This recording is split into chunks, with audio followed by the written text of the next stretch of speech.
All right, we are live. So, welcome to another Business of Sales Live. I'm going to bring in Ty Snow. Here we go. Ty, how are you? I'm doing good, Mike. How about you? Awesome. Let's just kick it off. I'm going to introduce myself and then allow you, Ty, to introduce yourself because I know there's going to be a lot of people watching that are probably followers of yours. Some are followers of mine and might not know each other. So, I'm Mike O'Kelly. I've been in sales and management for about 20 years. And most of that was in the medical field, pharmaceuticals, devices, diagnostic testing, capital equipment. And I made the pivot during COVID to be an entrepreneur, start companies, and kind of fulfill my dream of running my own businesses and running my own shows. And I have a podcast, Surviving Outside Sales, where I talk about that. I talk about the struggles that you have out in the field. And so the Business of Sales Live, these webinars I'm going to have every Thursday here on LinkedIn and YouTube. I'm going to be bringing on experts that are still out there in the field. So what I say is not hypothetical, quote unquote, because there's actually somebody still pounding the pavement, still going through all of the process of knocking on doors, getting clients to say yes. So with that, Ty, introduce yourself to the audience and let's kick this off. Yeah, so Ty Snow, I've been in capital for 20 plus years now. Started the journey in the glorious copier world. Spent about 10 years in that, and then cut my teeth into the healthcare side, and then been in aesthetics now for about 8 years. So based out of Arizona, so I'm covering out of the west side, so across the world for Mike. Yes. Yeah, we're on the East Coast and then the left coast, and we kind of forget. A lot of things run on Eastern Standard Time, so we kind of forget about the rest of the country. But if you're just joining right now, do me a favor, put where you're coming from in the comments. I just like to know where people are coming from. I like to meet people in all 50 states, and hopefully, I can have visitors in all 50 states for these webinars. I see we've got somebody from Ohio, we've got somebody from Maryland. Anthony, what's up from the Charlotte area? Really do appreciate everybody who's hopping on. And so today, what we're going to do, and just a real quick note, the Business of Sales and where this kind of came from was the fact that in sales, I believe there's two separate kind of areas, and I love football. And so what I talk about is the business of sales is kind of like you take the kickoff at the 20-yard line or the 25-yard line. It's the business of sales is moving the ball down the field. Okay. It's building a process. It is being very great at your craft. It is understanding the market, building relationships. It's everything that sets you up in order to close deals. That is what I call sales as a business. That's important. But if you only focus on one or the other, if you only focus on the business of sales, you're not going to close. And if you only focus on close, you're not going to have a lot of opportunities because you don't get there. And so one of the topics we're going to talk about today is time management and being out in the field and how you structure your day to optimize. So with that said, kick it off, Ty, and let's get into some of the things that you do. Explain how you can do that because you've been wildly successful in your career. So you obviously know what you're doing. Share some of your process with the guests.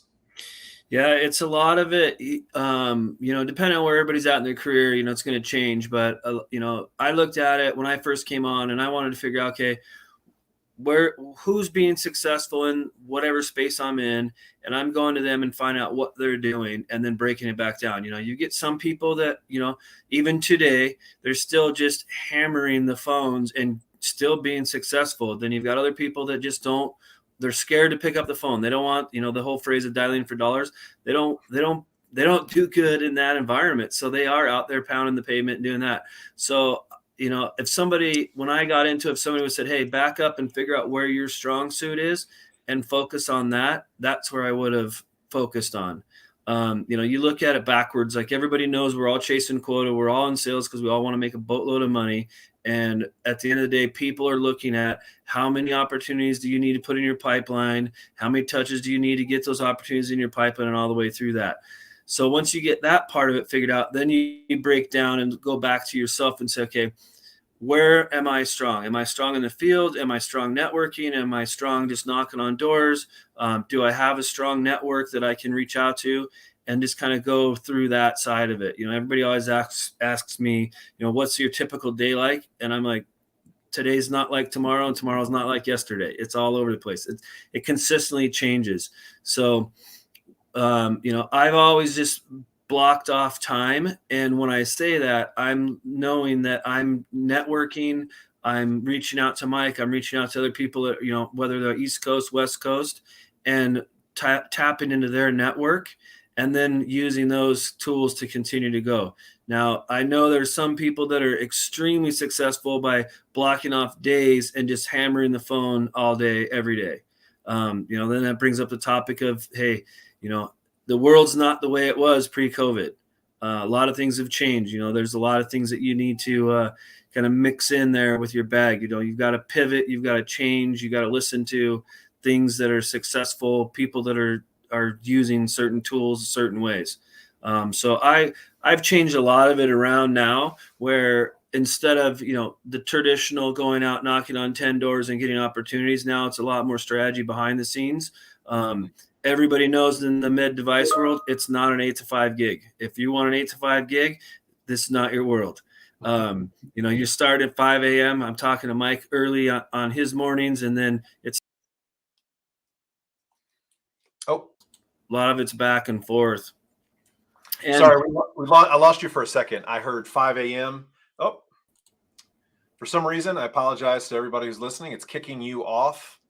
So I do apologize. I am not doing that. So my apologies. So you said calling Mike at 5 a.m. and then I lost you a couple times. Yeah, 5 a.m. to 10 p.m. You're working these docs. In my world, you can catch them early, you can catch them late. If you go through it and figure out, hey, Dr. O'Kelly's best time to catch him is at 7 a.m. on Tuesdays. Put that on your Tuesday routine and then build around that.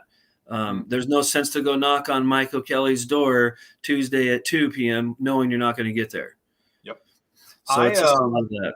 I absolutely love what you're talking about because, so just so the audience knows, when COVID hit, that is the last time I was selling capital equipment. That's kind of when I said, you know what? I want to do my own thing. I had been preparing for this since 2014. Back then, I came up with a goal. Hey, I'm gonna do X, Y, and Z. I just didn't know how I was going to achieve it. But when COVID hit in 2020, I was selling radiation machines to dermatologists, and I'll never forget what happened to me in March. And I had a bunch of devices that were about to be closed. I was having buying meetings where we were going to talk process, procedure. I was like, man, I'm going to hit almost my entire yearly goal in Q1. This is great.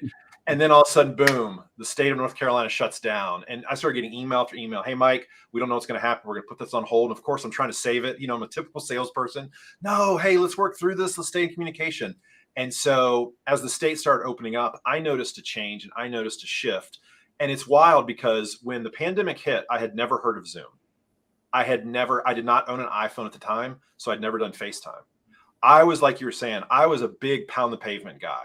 And I didn't utilize the phone as much as I could have because I'm not great on the phone. And it's not that I fear it. It's that what I didn't want to do is I didn't want to call somebody and then make a decision before I even had a chance to be there in person. Because when you're in person, I had the belief that if I was there, I could read the room, I could draw them in better. And I didn't know how to do that over the phone. And so I didn't want to kind of shoot my shot over the phone and kind of miss. But even in that point, I mean, shoot, look what we're doing right now. I'm live on Instagram, or not Instagram, LinkedIn, YouTube. You're halfway across the country, and we have 12 people right now watching us. How wild is that? Just in 3 years, that's how drastic the sales world has changed and how you can communicate with people. And so what you're talking about with the time, you're actually talking about the block during the day. But what I've noticed, and people I'm talking to, the way you use your time, the way you can multiply it by doing events like this with your prospects. Are you currently doing that? Because I know that's the next wave. It's getting multiple eyeballs simultaneously. So you can be literally sitting there. We see your fan going. You're in your office. I'm in my office, and we're still achieving our goals, which is reaching out to people. What say you? Yeah. Yeah. I mean, it's a great point. You go back to pre-COVID and everybody, let's do these big fancy dinners. Let's spend all this money. Let's get everybody into a room. And that's tough to do that because docs don't want to cut down. We don't, if you start at like 3, 4 o'clock in the afternoon, it's tough for them to come in and, you want to get a guest speaker and all that stuff. So now using technology, because they're so used to technology during the COVID time, because I was the same way. COVID hit. And, I had a bunch of pipeline going. I'm like, yep, this is going to be a good year. And then all of a sudden, boom, those paychecks that were coming stopped. Mm-hmm. And I'm like, now what am I going to do? And now, I still talk to docs all the time. Like, yeah, can you do a Zoom? Can you do a FaceTime? Can you do a Teams meeting? I can do it at 6. I can do it at 9. All these times are there. So our day on the rep side now has grown. So now it's, like this morning, I'm on a FaceTime at 6:10. That ends at 6:30. I've got a Zoom call right after that, and I haven't even gone anywhere yet. So you just utilizing the time and the technology, and now we're not having, you're not driving all over the countryside anymore. That whole story of the star rep. So yes. And it's interesting, I built a Rhythm AI. We built a technology around targeting and routing, and a lot of people use it. And the whole premise is about optimizing your time. And, it is interesting that I used to have a philosophy of there's still a way to optimize your time driving everywhere. And now I'm coming around to the point where that's not optimal anymore. Like, you need to have meetings booked while you're in the car. It's very commonplace now. If you're listening to this, I'm late to the game with an iPhone. I just got an iPhone last fall. I had Android forever. So I had some prescribers, I had PAs and nurse practitioners that wanted to FaceTime me. And I said, oh, I don't. I said, can we do what was that? Skype? Can we do, I think, WeChat? And I was like, all this stuff. And they're kind of looking at me like, you don't have an iPhone? And so I finally have gotten to the FaceTime thing, but like Ty said, it's not just about pounding the pavement anymore. I think that's the brave new world in sales. It's not about the volume of getting out and just shaking hands. It is, how can you spread your message to as many of your prospects as possible simultaneously? Well, one of the ways to do that is, like you said, not being afraid to get up early in the morning when your buyers are available.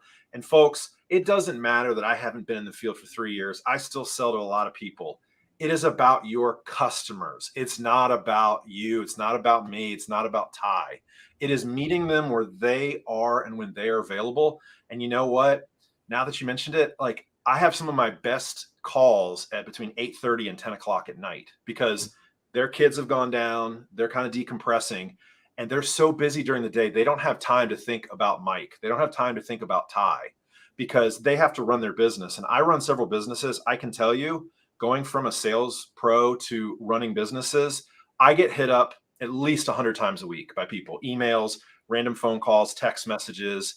And I'll tell you, it's opened my eyes to what we as sales professionals were doing years ago and how we really have to change. The approach that Ty is taking is fantastic.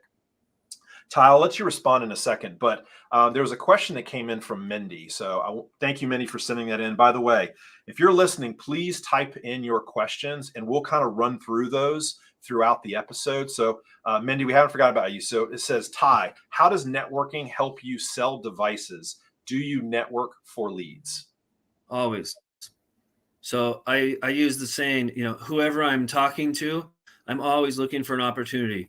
Like Mike came into, his franchise stuff. And when I first started talking to him, I tried to pitch him some products and it was just not the right time for him then.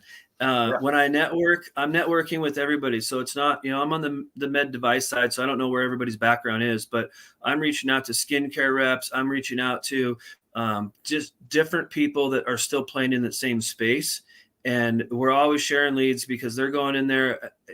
You don't know the relationship that they have that you have, and you can help people right and left. Like, great example, yesterday, we're talking to a med spa owner. She's got a challenge with her nurse injector, and she can't find anybody that can work on a weekend. I know another injector that's looking to pick up a side time gig. Boom, put them together. Everybody's happy. That relationship grows stronger. So you always look for networking for anything, not just focused just on leads, but it's opportunities, it's relationships. If you're in the med device world, in medical healthcare, it's everybody knows this day and age, it's all about relationships. And I had so I joined a networking group a while ago, and they said it's about 90-10. You're going to need to give to network 90%, and you're only going to get 10% of the effort back. And so I think there's this thought, and I used to think this years ago, it's like this quid pro quo. Like, hey, Ty, I sent you a lead. Why haven't you sent anything back? Well, because Ty hasn't recognized anybody that he could send me. It's just, that's the nature of the game. And so keeping a scoreboard of what you're doing with other people, it's all going to come back to you. And so I think that's the limitation of is it inter or intra?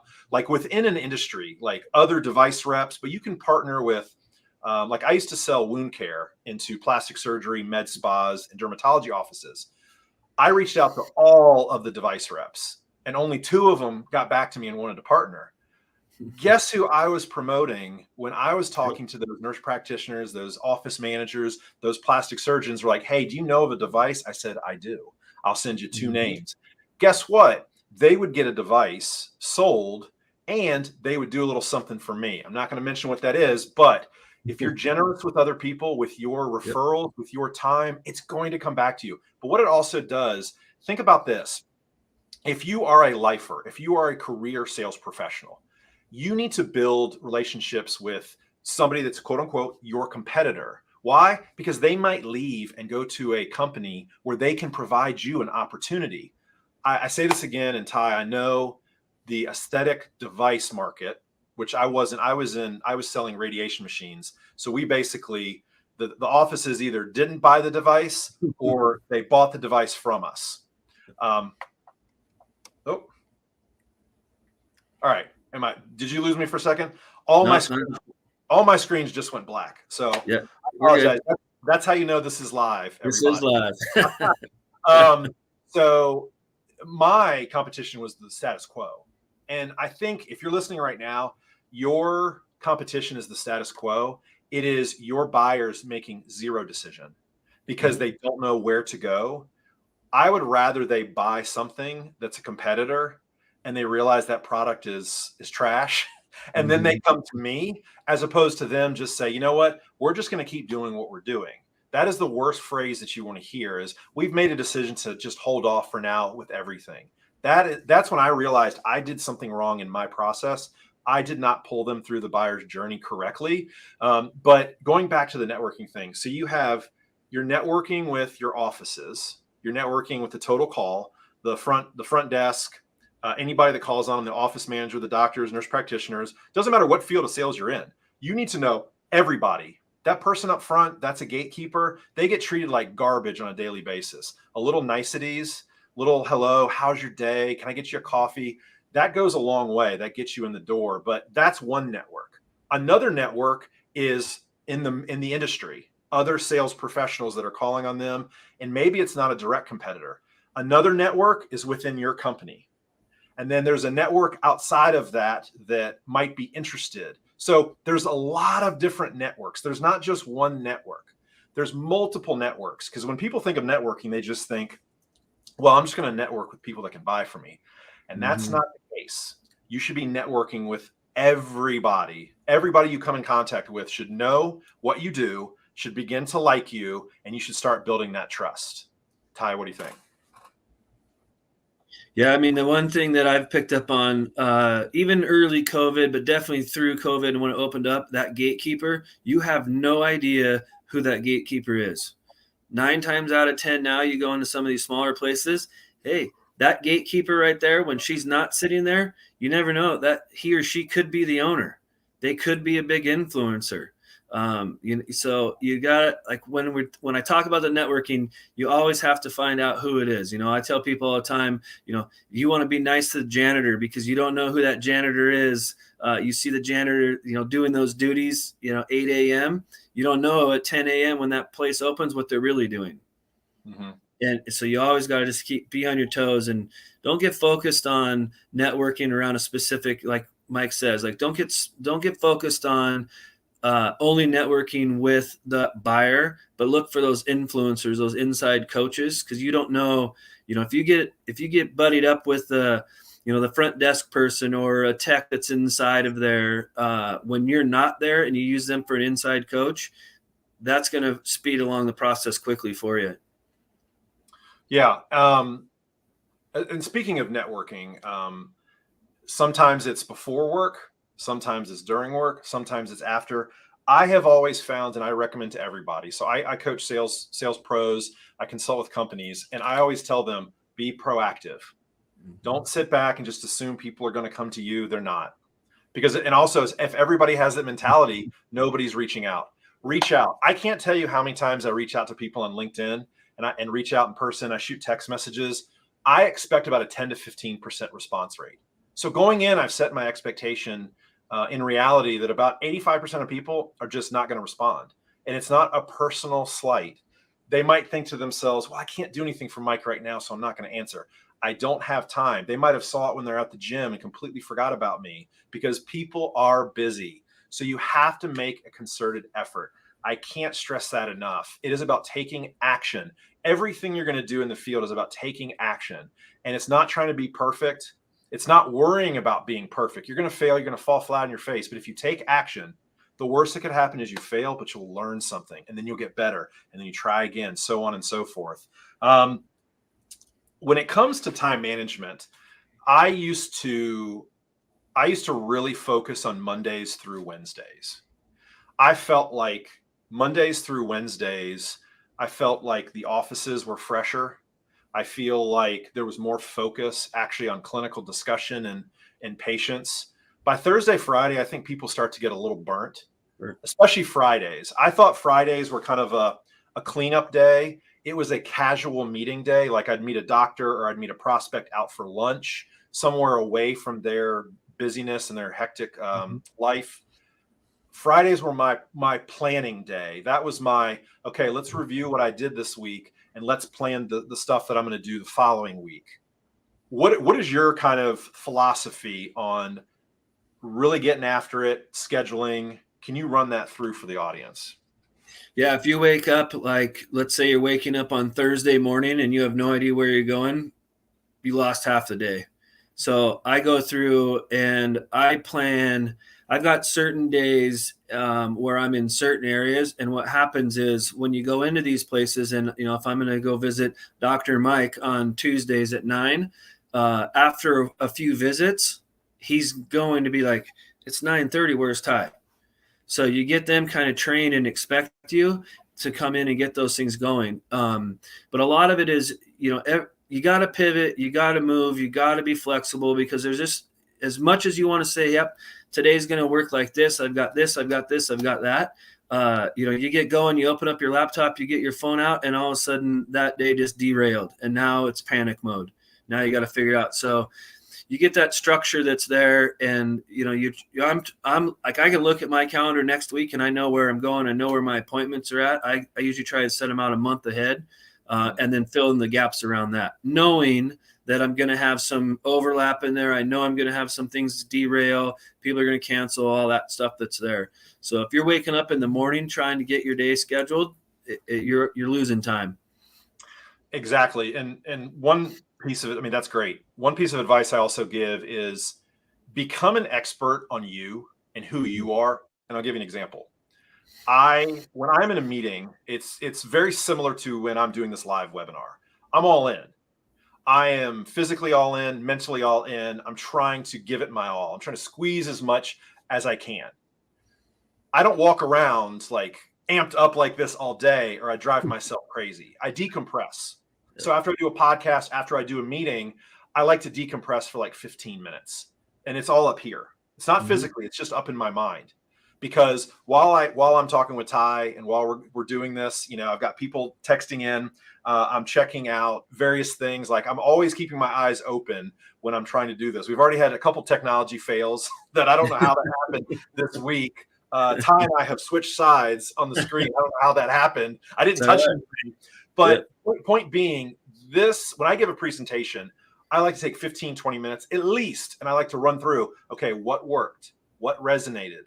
what didn't. So from a time management perspective, I will block off 30 minutes after a big meeting, and I won't try to go book, because it's going to rob my next. So that's me. So I like to make sure that I block off time after a big meeting so I can kind of run through the replays in my head of how I did and give myself a grade, because I'm going to be more critical of myself than anybody else.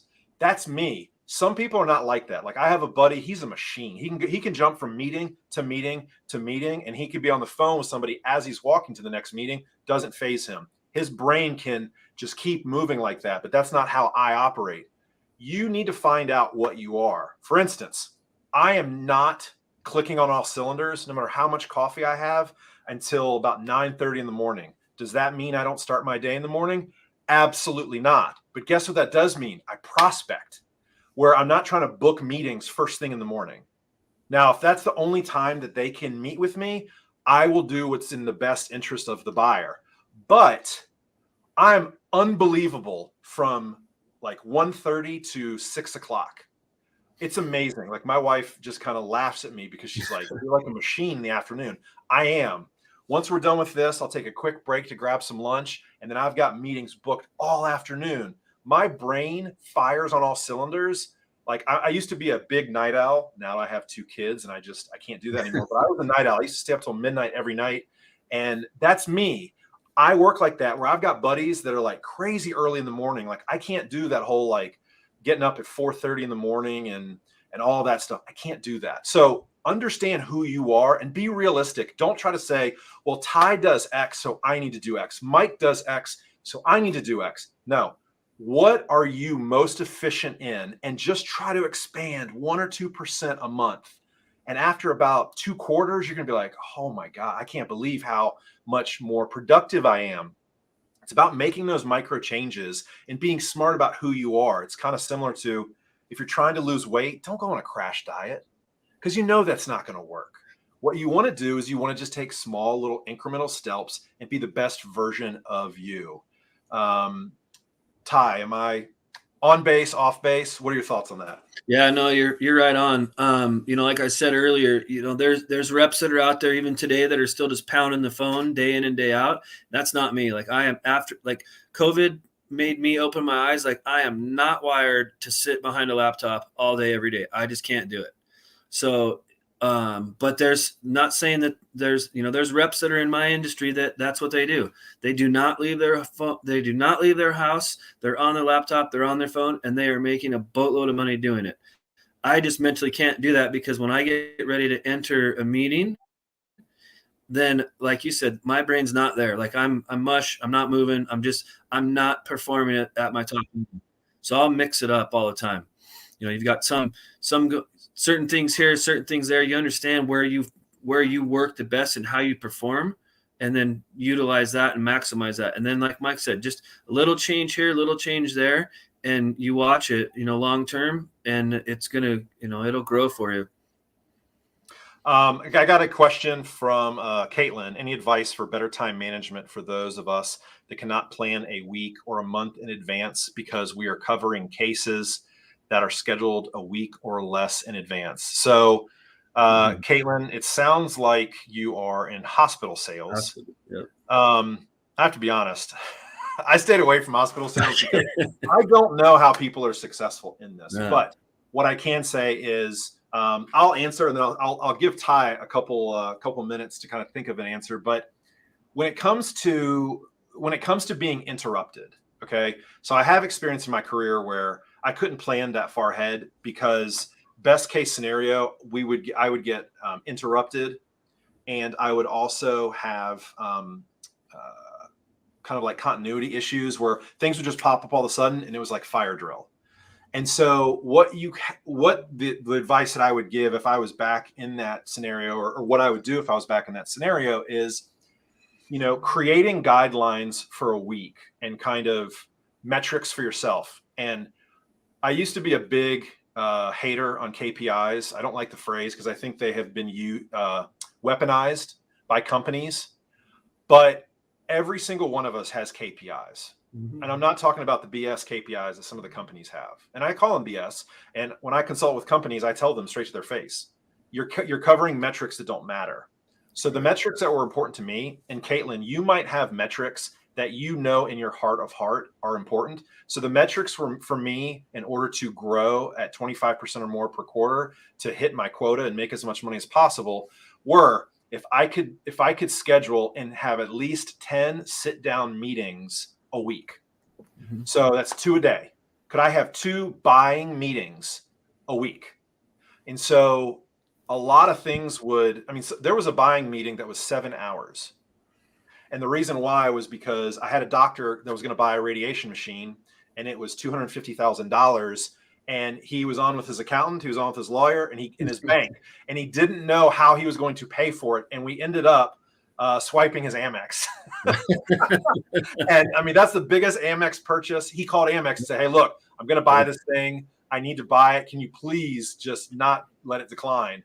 And it was wild, but it's finding certain metrics. And so I think there is this belief, Ty, that if you're not like jammed full of prospecting and calls all day, that it's not a successful day.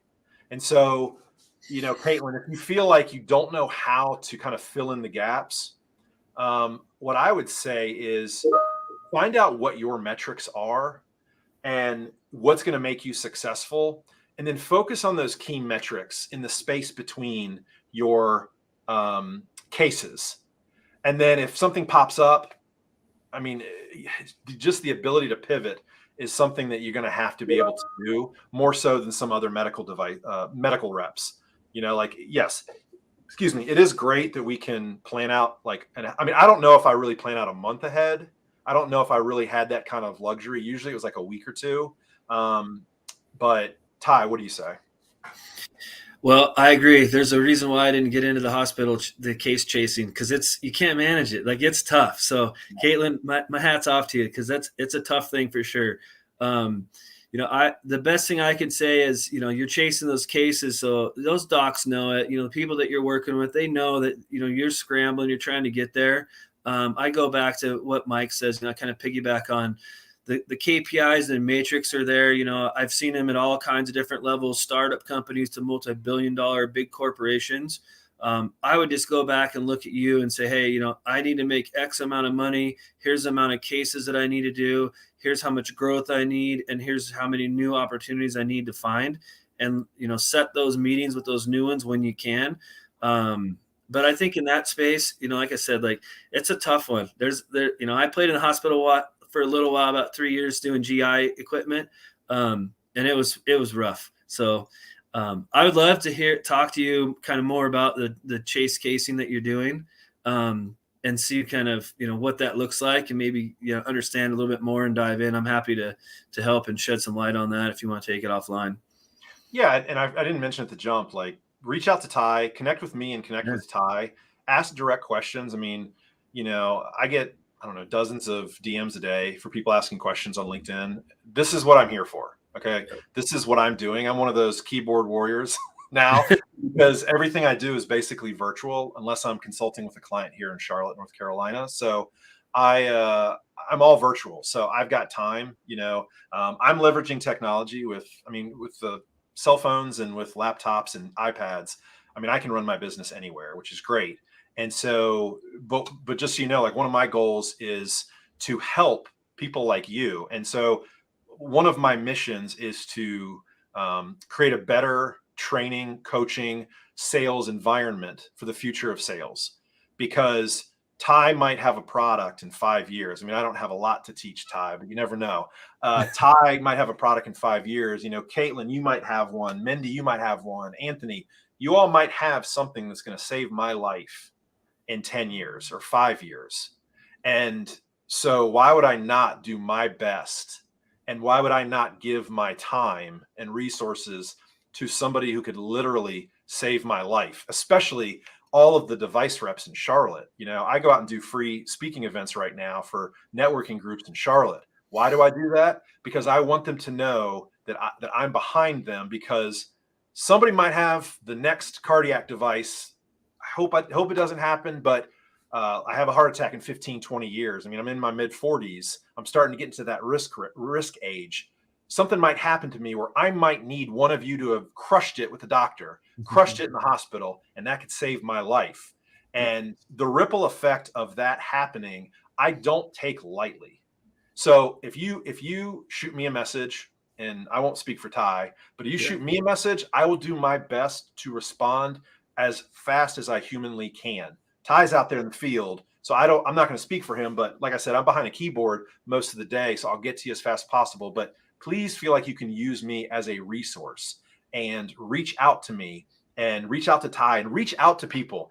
You know, it's funny. I was doing a speaking engagement this week, and a lot of these are young kids trying to get into medical device sales, and they said, well, how do we reach out to people? And I said, just ask, you know, just shoot a message. Don't feel like you're too intimidated or you don't know a person. Just send out a message. That goes back to the question about networking with Mindy. Just get to know people, you know, have human interactions, have conversations, and it's going to go a tremendously long way.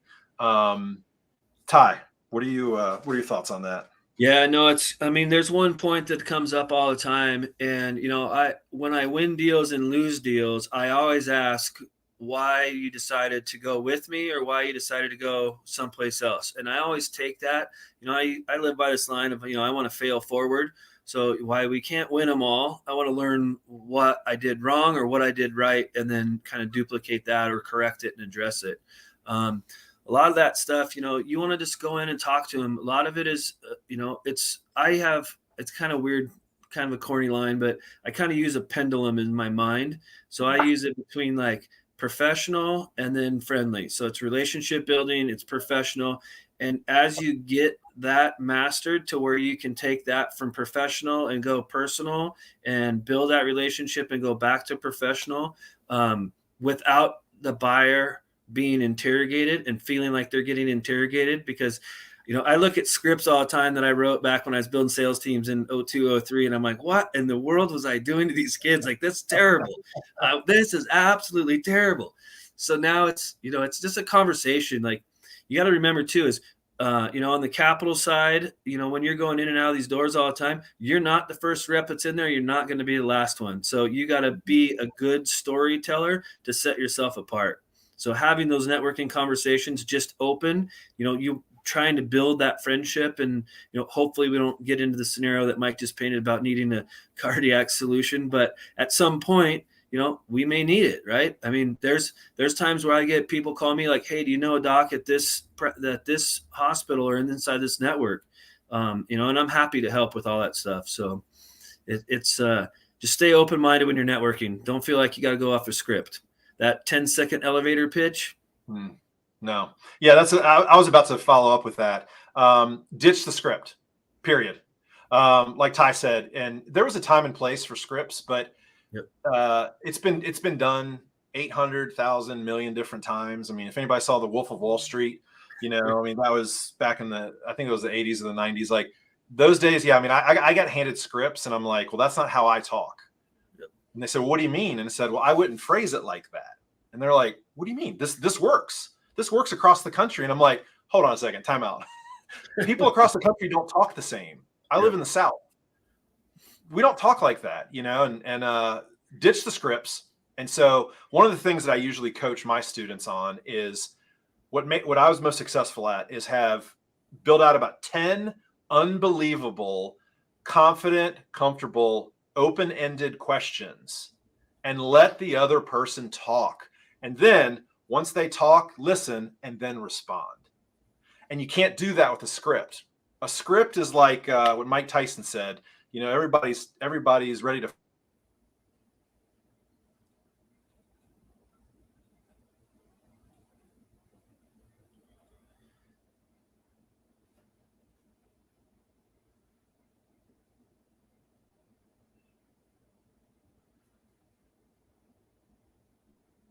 Did I lose you?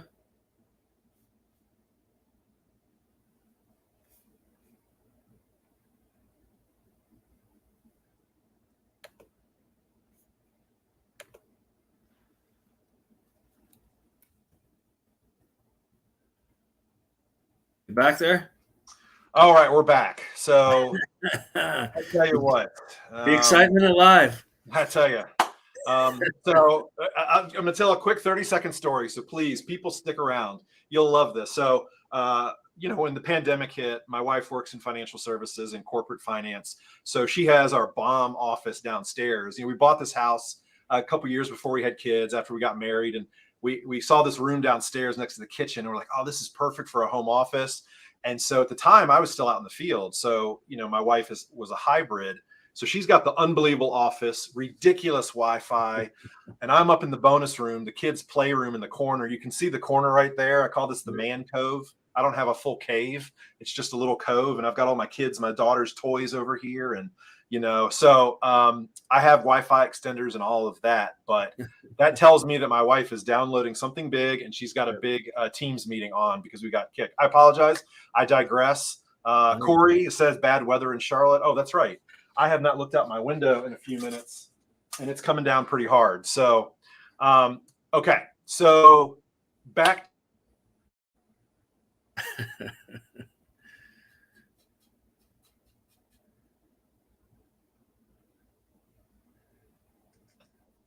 All right. Are we back? Okay. We're almost again. We're almost there. We go. So Mendy, yeah. One of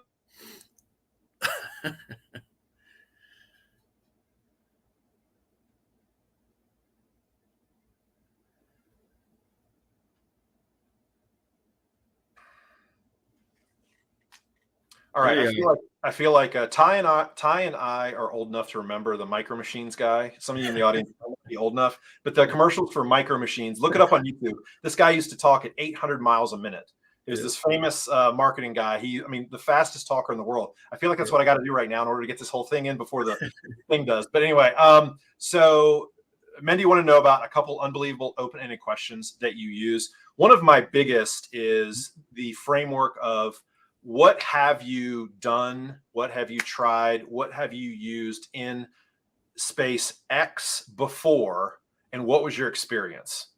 Now, when I walk, it depends too, is if I walk in and I don't know them, I might ask a question just to kind of feel out the base as far as who I'm talking to. I spend a lot of time talking to doctors. Hey, Dr. Ty, I'm brand new to your clinic, and I want to be as respectful as possible to what you're doing. How do you prefer to interact with sales professionals like me? That one question right there, all of a sudden, all their walls just completely dropped down. Remember, I'm in Ty's space. Dr. Ty, I'm in his business. I'm interrupting his day, his flow. He's not expecting me. And I need to be gracious like I'm a guest walking in. I don't have a right to be there. I don't have a right to his time, and I have to be very respectful of that. And then once the conversation gets going, or once I sit down to a meeting, I'd say something like, Dr. Ty, I really want to get to know your business because I want to see if I can help you. And right now, I don't even know if I can, and I don't even know if you're going to be a candidate for what I have today. So I'm going to ask you some questions, and just please be as frank, honest, as candid as possible, because I really want to help you. Is that fair? They'll say, sure. I say, great. What have you tried in the past in this category, this product? Have you tried this before? Are you familiar with? Just ask an open-ended question and get them to talk. And then you listen.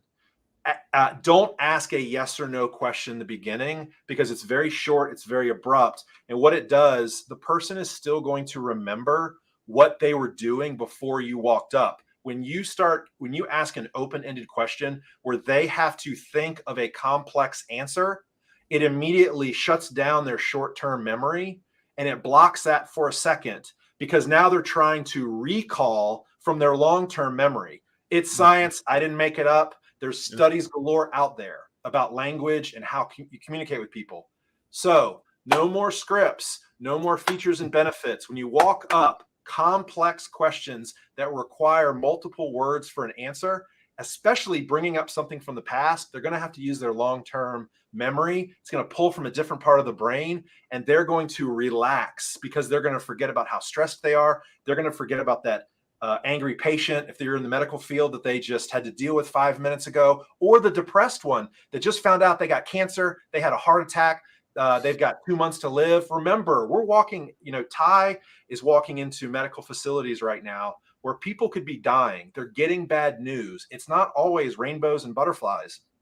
And so getting them to drop what they're doing and to focus on what you have to say is the biggest hurdle. And it can also microwave a relationship where you are drawn to, they are drawn to you and you are connecting with them. And it allows you to kind of set up your pace for the follow-up meetings after that. So Justin, you had a question to follow up on Caitlin's about how many meetings do you have? A lot of it's going to be on what Dr. Ty says. If Dr. Ty is like, Mike, you only need to come in here like once a month, then you know what? For the next couple months, only be in there once a month. Listen to what they say. Don't be aggressive and say, wow, I'm going to be a go-getter. I'm going to show them this and show up the next week, because they're going to be like, trust me, I did that before. And they're going to say, Mike, why are you here? I told you once a month, So Ty, take it away from there. Yeah, that's, I tell everybody, my boss, he's on me all the time for quota, right? I'm like, look, like these opportunities, I want every one of them to close today. They close on their timeline, not my timeline. It's their timeline. So you ask that and respect that. And I always bring it up. Like if Dr. Mike says, hey, I want to see you, the first Wednesday of every month, and I come back in on that first Wednesday and I say, hey, it's been a month. It's Wednesday. What's going on? What's changed? Just kind of, I make that kind of that quick little reference back to, hey, I remember you told me first Wednesday of each month, and here I am again. Mm-hmm. And then just react to that. Don't be every Wednesday, every day touching that. Like you're going to burn them off. You're going to burn them out, and they'll ghost you, and that'll be the end of it. And then you don't even know why they fell out of your pipeline. Ladies and gentlemen, think of sales as dating. Use a lot of the same principles. Okay. I always say whenever I introduce myself, and look, I raise my hand because Ty and I have been in this industry long enough where we have made fools of ourselves. I am speaking for Ty. If you've never done that, tell me. But we only did what we were taught, and what we were taught was outdated. And I was taught hold the sales piece at 45-degree angle, take a pen, and do this with the words. And I'm sitting there thinking to myself, I'm calling on doctors. They're pretty smart, right? And I'm literally almost underlying every single word. And I said, man, that's really condescending. I'd be pretty pissed if I was a doctor. Yeah. And sure enough, the second call, a doctor knocked the pen out of my hand and he said, Mike, I'm not stupid. You don't have to do that. And I was like, oh boy, yeah, I'm not getting business from this guy. Yeah. And so think about dating, back in my single days, I'm not single anymore. Back in my single days, if I saw a girl at the bar, I would not walk up and say, hey, my name is Mike. And, I used to play baseball and now I'm in sales and I do this and I do that. I'm from Virginia. I have a dog, blah, blah, blah. But that's what we do as sales professionals. We dump features and benefits on them. We dump clinical studies. We dump on them. So if you walk in, and that's what every rep is doing, they're dumping because that's what they're trained to do. And that's what the industry is training them to do. Because there's a formula that says, if you say this 12 times, the doctor will get it. That's not true anymore. Mm-hmm. It starts to piss them off. And they literally will circle your name and say, never use this product. But if you come in and you're thoughtful, you're asking about their business, you're not wanting to interfere. It's very similar. So, Mendy, when I was single, the question I used to ask when I was in Charlotte is a transplant city. So this doesn't necessarily work in every city, just like my openers might not work in New York because I'm in the South. But what I used to ask, Charlotte was a transplant city. So I had a pretty good guess that 95% of the women that I would talk to would be from somewhere else. So the opener I did when I went to the bar, I didn't say, hey, you look great, or, oh, I love those eyes. Can I buy you a drink? If we made eye contact or we were near each other, I used to say, what brought you to Charlotte? And that's when the epiphany kind of went off, like, holy crap. She would talk for 2 minutes and I'd get to know everything about her. And she thought I was super interesting. And I literally asked one question. The same psychology happens when you are talking to a prospect. People love to hear themselves talk. Maybe that's why I started a podcast. I don't know. Okay. But people love to hear themselves talk. If you allow them to do that, that person that's talking will like the other person more because they'll think they're genuine, they'll think they're respectful. So opening those those open-ended questions where you get the other person to talk, you sound different. You it's somebody that they recognize you are somebody that they want to get to know and use because they're starting to get to know you. They already like you, and then they're starting to trust you because they're giving you information that they're not giving other people. And in sales, they have to know, like, and trust you, period. It doesn't matter how great your product is, unless you have the top industry leading, they have to use your product and they're going to hold their nose when they sign the paperwork, which is very rare. I'd say it's like 0.5% of products out there are that good. And that's the reason why, I mean, Ty, you know this, in the aesthetic world, there's like 800 different devices that go into clinics. So, and I know that like the devices you have are better than a lot of the other devices out there, but they go with those devices because the sales professional, they know, like, and trust. So it's not about the product. It is about the person, the professional that is interacting and trying to get them to use the product or service as a solution. So follow up, Ty? Yeah. One of those questions, kind of on the same line, but I always ask them, what was the process that you guys go through when you're evaluating new technology or a new device, right? So you open that up, and now, because they don't even know who you are. Like if I'm cold calling and I hit that gatekeeper, they know my name is Ty, and they have no idea. I do not hand them a business card.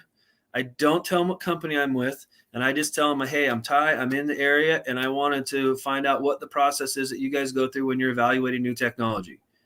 And then it goes, but when you do that, you got to be able to think on your toes quick and react quick and have to listen to what they tell you. I know, again, back to when I was building sales teams in the early 2000s, I'd always tell them, you got 2-level questions. Don't move to the next question until you get to second level.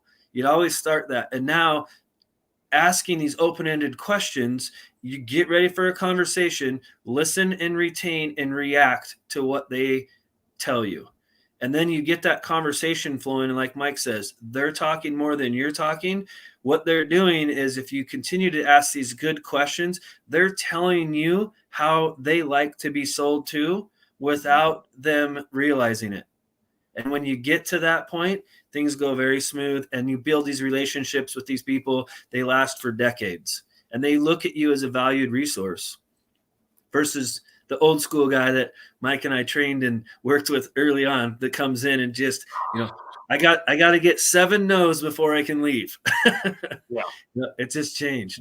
The finger guns, the guy that, it was terrible. It is, it's kind of the Alec Baldwin from Glengarry Glen Ross, always be closing ABC. Yeah. That doesn't work anymore. You know why? Because everybody does it. So that was novel at some point, that aggressive nature. Some people are like, well, this guy's really confident about what he's selling, so I'm going to buy it. And then they realize, oh man, just because somebody's super confident doesn't mean I should buy that product. But no, I completely agree with what you're saying. It is, when you're trying to, get them to say yes, and you're trying to get them to buy your product or service, you kind of need to know how they make that decision. Because what you don't want to do is you don't want to burn a year for somebody who they want so much social proof that they're not going to jump on board until you got 15 other similar prospects that have used it. Yeah. And so that's a great question, Ty. And one of the things that I like to ask is not a first question, but once the conversation starts, what I do is I also observe. You listen and observe. What I like to look for is, does that person have an Apple Watch on? Does that person have the latest iPhone?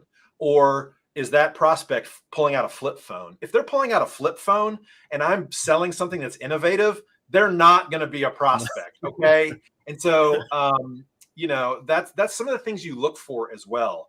And I remember in the dermatology world that I spent most of my time, if a dermatologist came over and they had like really trendy shoes, I knew that was a person I needed to talk to, and if there was an older doctor that had like the shoes looked like they had been worn and they were like clinic shoes, a lot of medical staff have clinic shoes, that are more comfortable. They have bigger soles because they're on their feet all day. If I saw that, I'd have to start asking a couple other questions, because when you're starting out, it's about the discovery. It's not about selling.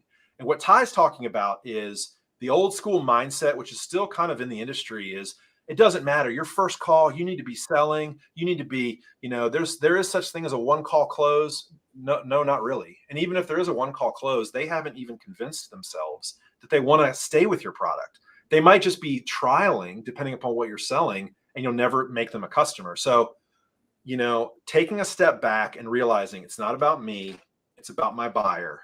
How am I going to allow my buyer? Because Ty brought up a good point. When they start telling you how they like to buy, it's teaching you how to sell them, but it's programming them to be open to buying your product because they're listening to themselves say, if I do X and I do Y, then I will do Z. Remember that, because down the road, weeks, maybe a month, maybe a quarter, you can come back and say, Dr. Ty, you told me that if you trialed the product with 3 people and they were successful, and then I was able to demonstrate, white papers or et cetera, I had the proof to back it up, you would move forward. Is that still the case? That's when when you're ready to sell or when you're going to get them to buy, that's when you go for the yes or no. That's when you do the direct question, is when you're looking to just, hey, Dr. Ty, you said you were going to do this. Is that still true? And you really push it. That's when you push. You push at the time to close. In the beginning, you pull. Yep. You pull until you feel like you have pulled the person close enough, and then you can push for the close. But until that time, and you have earned that right, it's not going to happen. So, Mendy, thank you for hanging out. Ty, any last words? Man, we've been just chatting for so long. I've had like 4 different tech issues. We've just blown through this hour. Ty, what else I'm going to give the floor to you for the last few minutes. What do you want to say before we wrap up? Yeah, I mean, one thing to keep in mind is that buyers today are more educated than ever. Mm-hmm. And that feature and benefits and all those things that were there back in our day when we first started, internet was barely around, like we were, dial up, all those things. Now, when you're engaging with these buyers, they probably know as much that about your own technology. So they're not looking for that. They're looking for that relationship. They're looking for somebody they can trust, they like, and will, I boil it all the way back down. Do what you say and do what you do. That's it. And just respect the buyers. Like, they're humans. I do a lot of, if I'm in Mike's shoes, this is what I'm going to do. This is how I want to be sold. And you react to those things and you leave it open like that. And just remember, at the end of the day, they are human. They are a buyer. And they are looking for a service, and you just have to figure out the correct way that they want to be sold without them feeling like they're being sold. There's the trick. And what you kind of bring up is the fact that sales used to be linear. Mm-hmm. Sales used to be A, B to C to D to E to close. Now it is dynamic. Somebody could go from A to C down to B, then they can go to E, but they go back to C. And sales is dynamic. And so that's the reason why I mean, quite frankly, that's the reason why I do what I do, because it kills me that the same techniques are happening. But like you said, Ty, you're 100% right. The complete buyer's journey, the complete selling environment is 180 from what it was 5 years ago. Yeah. COVID changed everything. And what I say about that is what COVID did was it slowed the inertia of what we were doing. Bodies in motion tend to stay in motion until acted upon by a stronger force. That force was COVID. What happened? Everybody was at home, behind their computer, at their TV, and it gave them a chance to decompress. And they weren't going to do the same things that they were doing because they reevaluated everything. And they thought to themselves, I mean, I know this for a fact. I don't know what was happening in your world, but I was talking to doctors who were having hour-long conversations with their accounting department, their billing department. They were tightening up loose ends. They were working on their process. They were forecasting. When they're busy during the week and there's no breaks, some of that stuff slips. And so they don't have an opportunity to do that. Mm-hmm. But I had a dermatologist that wanted to get a radiation machine and spend $500,000 on our top-of-the-line radiation machine. However, he reevaluated because of COVID and decided he wanted to build up his aesthetic department. He said, Mike, I really do think that skin cancer is really important, and I'd love to buy your machine, but I'm going to use that and build up something else because I have to think about my future as a business owner. You know, we're getting reimbursed less. We have to work harder. Employees have to be paid more. Insurance is through the roof. So I have to build up robust revenue streams. And right now, radiation treatment for cancer is not cutting it. And we already have a relationship with a Mohs doctor down the street. So we're going to keep that relationship. And so that changed everything. And so if you hear people talking about the exact same thing that they did 5 years ago, quite frankly, this is my opinion, they're full of shit. Okay. They're full of shit. You just need to move on to somebody else because they're not representing what's happened in the market. Okay. And you have to evaluate and you have to be fluid, you know, like Bruce Lee used to say, be like water. You have to be fluid like water and realize what Ty and I are saying today, August 3rd, 2023, it could change by 2024. And that's okay. It doesn't mean we're wrong. We're just presented with information today in this moment, and we're making the best decisions we can based on this information. But once information changes, once you get buyers' market information and the market changes, you have to adapt and you have to adjust. So we'll go for about 2 or 3 more minutes. Does anybody have any other questions? The people that are still on. I'm going to give you a second to send this out. There is a little bit of delay from our, it looks like LinkedIn has kicked off the event. So, all right. So I'm going to wrap up and then I'll let Ty. So I do sales coaching. If anybody in this audience wants to have a conversation about the various things that I do, please reach out to me and DM me on LinkedIn. Follow Trey, connect with him as well. I'm sorry, Ty. Ty, do a kind of wrap us up here. And what would you like people's takeaway to be for you? Yeah, I mean, really, like I said, you know, I've been in this 20 plus years. There's lots of little pearls and nuggets that I've learned over the years. And, you know, if I ran into myself when I was 20, I would be in a whole different position now. So I kind of, you know, while I'm still chasing quota, while I'm still out there, I'm still grinding. I haven't made the leap of faith like Mike did. Now Mike's doing the keyboard warrior, what still makes me jealous. But I am happy to help. Reach out, LinkedIn. Mike's got my contact info too, but you can hit me on LinkedIn, DM me there. It all hits my phone at the same time. And like I said, happy to help accelerate some careers. One of the things that I like is I like getting involved with people. I like watching them grow. I like seeing that success side of them and accelerating their careers. You know, if you're in sales, we're all in for one thing, making a boatload of money. And we want to have some fun doing it. Absolutely. Yes. It's all about, I mean, look, money is not what we strive for, but if you do everything correctly, you're going to make a ridiculous amount of money. Okay. Yep. And that's what you want to do. You want to build up yourself, process, build a network. You want to be unfireable and you want to be to the point where people are trying to get you to work with them.